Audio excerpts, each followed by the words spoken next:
Hello student, welcome to our channel Apni Pathshala MP.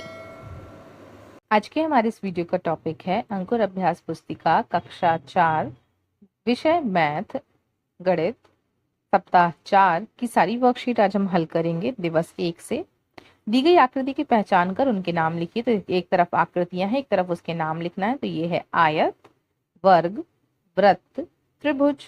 3 भुजाओं वाला त्रिभुज। आयत में आमने सामने की भुजाएं बराबर होती हैं, वर्ग में चारों भुजाएं बराबर होती हैं, वृत्त में कोई भुजा नहीं होती। चलिए तालिका को पूरा करें। वस्तुओं के नाम, किनारे और कोनों की संख्या हमें लिखनी है यहाँ पर। तो पासा में 12 किनारे, 8 कोने। कागज की शीट देखो 4 कोने की होती है, ऐसी कागज की शीट। कागज की शीट में 4 किनारे 4 कोने होते हैं। गणित की पुस्तक में 12 किनारे 8 कोने। गेंद में 0 कोने 0 किनारे। डस्टर आपका 12 किनारे और 8 कोने होते हैं। चादर में भी 4 कोने 4 किनारे होते हैं। कागज जैसा ही आपका चादर होता है ना, इस प्रकार से। आगे बढ़ते हैं। दी गई आकृति को देखकर प्रश्नों के उत्तर लिखिए। ये आकृति है, इसमें आकृतियों को छांटना है कितनी संख्या में क्या बने हुए हैं। तो चलिए ये देख लेते हैं। सबसे पहले त्रिभुज ढूंढते हैं कितने हैं। तो देखिए सबसे पहले त्रिभुज 1 2 3 4 5 6 7 7 त्रिभुज।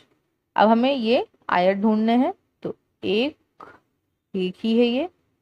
अब हमें सर्कल ढूंढने हैं, वृत्त। तो 1 2 3 4 और 1 5। इस प्रकार से 5 ये हो गए। अब देखते हैं अगला। दी गई आकृति को पहचान कर उनके सम्मुख 2D और 3D आकृति लिखिए। तो ये देखिए 3D एक बॉल हो गई, त्रिभुज द्विविमीय है 3D है, पासा एक 3D है, ये भी 3D है। दूसरा यहाँ पर देखिए ये 2D है, द्विविमीय है। इसमें सीधे ये चौकोर टाइप का बना हुआ, इस टाइप का बना होता तो 3D हो जाता। ये भी त्रिविमीय आयत जैसा दिख रहा है और ये आयत द्विविमीय है और ये सीधे सर्कल बना हुआ है तो ये द्विविमीय है।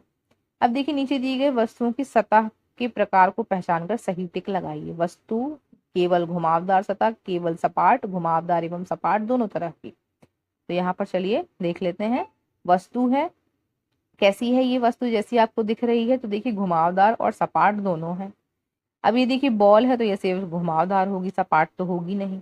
अब ये वाला देखिए आयत ईंट बना हुआ है तो ईंट केवल सपाट होगी, घुमावदार नहीं होती। ये घुमावदार और सपाट दोनों है और ये सिर्फ सपाट है। नीचे दी गई आकृति में दिख रही सतहों की संख्या लिखिए। तो यहाँ पर देखिए सतह 1 2 3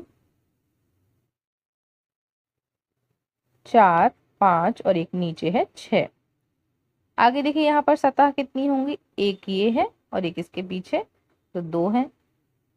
यहाँ पर देखिए पूरा एक ही सतह है, इसमें इसमें भी 6 होंगी, 1 2 3, इसके नीचे 4, इसके पीछे 5 और इसके पीछे यहाँ पे 6। अब देखिए ईंट से बनी इमारत समझते हैं। नीचे दी गई 3D त्रिविमीय आकृतियों से संबंधित 2D द्विविमीय आकृति से मिलाइए। एक तरफ 3D आकृति है, एक तरफ 2D है, तो हमें इसको इससे मिलाना है। तो ये देखिए ये इससे मिलाया, ये इधर, ये त्रिभुज और ये आयत। अब नीचे दी गई आकृति 2D आकृतियों के नाम लिखिए। ये है वर्ग, ये था वर्ग हमारा, ये है आयत, ये है त्रिभुज और ये है वृत्त। आगे बढ़ते हैं। ईंटों से बनी इमारत, नीचे फर्श पर पैटर्न आधा बना हुआ है, इसे पूरा करिए। तो इसको कुछ इस प्रकार से हम कंप्लीट करेंगे और यहाँ पे भी हम ऐसे लाइन खींच देंगे।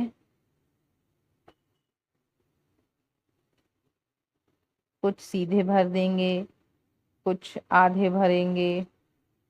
इस प्रकार से हम इस पैटर्न को पूरा कर लेंगे। आगे देखिए ईंटों से बना एक पैटर्न बनाइए जो वृत्त के आकार का हो। तो इस प्रकार से आप बना सकते हैं।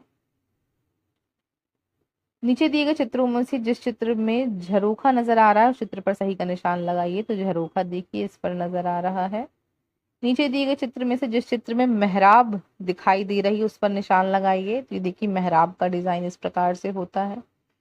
नीचे कुछ मेहराब के चित्र दिखाई, इसमें घूंघट वाली मेहराब कौन सी है उस पर लगाई। तो ये है घूंघट वाली मेहराब, ये घूंघट टाइप का है ये। अब आगे देखिए, नीचे दी गई आकृतियों में से कौन 3D या 2D आकृति है, इसमें सही का निशान लगाना है। 2D आकृति पर निशान लगाना है, तो 2D है ये दोनों, ये बाकी तीनों हमारी 3D है। नीचे दी गई वस्तुओं में से कौन सी वस्तुओं की सतह घुमावदार व सपाट दोनों प्रकार की है, उस पर टिक लगाना है, तो घुमावदार और सपाट ये दोनों है।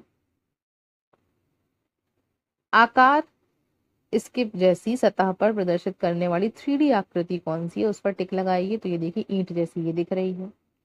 अब देखिए नीचे दी गई ईंटों से किस प्रकार के पैटर्न को शीशे में एक समान दिखाई देने वाले हिस्सों में बांट सकते हैं, सही पर टिक लगाइए, तो हम इसको बांट सकते हैं समान हिस्सों में। अब देखिए नीचे दी गई दीवारों में कुछ ईंटों में रंग भरिए और जालीदार पैटर्न बनाइए, तो आप इसको कंप्लीट कर सकते हैं, जालीदार पैटर्न बना सकते हैं। ऐसे आप यहाँ पर भरते जाइए, इस प्रकार आप भरकर यहाँ पर जालीदार पैटर्न बना सकते हैं।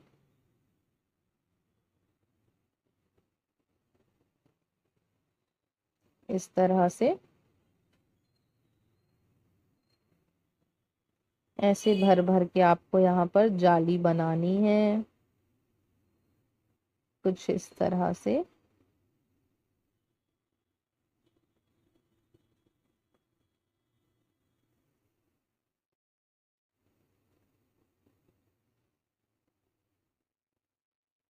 ये इस प्रकार आप जालीदार बना सकते हैं। ईंट का चित्र बनाएं जिसमें तीनों सतह नजर आ रही हो, तो ये देखिए ईंट का चित्र ऐसे बना सकते थे।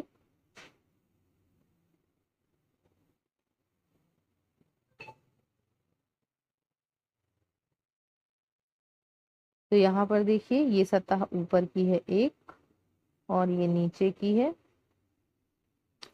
आप इसको इस प्रकार भी समझ सकते हैं।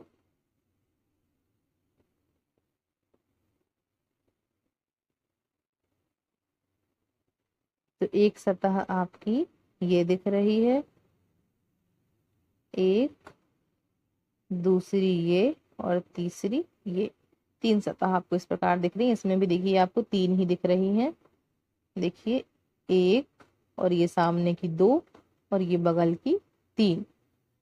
चलिए नीचे दिए गए चित्रों में से किस चित्र में जाली का पैटर्न दिख रहा है, उस पर टिक लगाइए, तो इस पर हमें जाली का दिख रहा है। नीचे दिए गए चित्र में घूंघट वाली मेहराब कौन सी है, ये है। नीचे दिए गए बनाई गई आकृति में से कौन सी आकृति ईंट की सतह वाली दर्शाती है, तो ईंट के जैसे ये है और ये आधी ईंट जैसा दिख रहा है और ये देखिए ये भी ईंट जैसा ही है। इनमें से कौन सा चित्र ईंट का है, निशान लगाइए। इस प्रकार से ये दोनों ईंट जैसे दिख रहे हैं, तो ये वाला पार्ट और ये वीक हमारा यही समाप्त होता है। सो आई होप आपको ये वीडियो समझ आ गया होगा। इस प्रकार की वीडियो को देखने के लिए हमारे वीडियो को लाइक करें एंड शेयर करें, चैनल को सब्सक्राइब करें। Thank you everyone.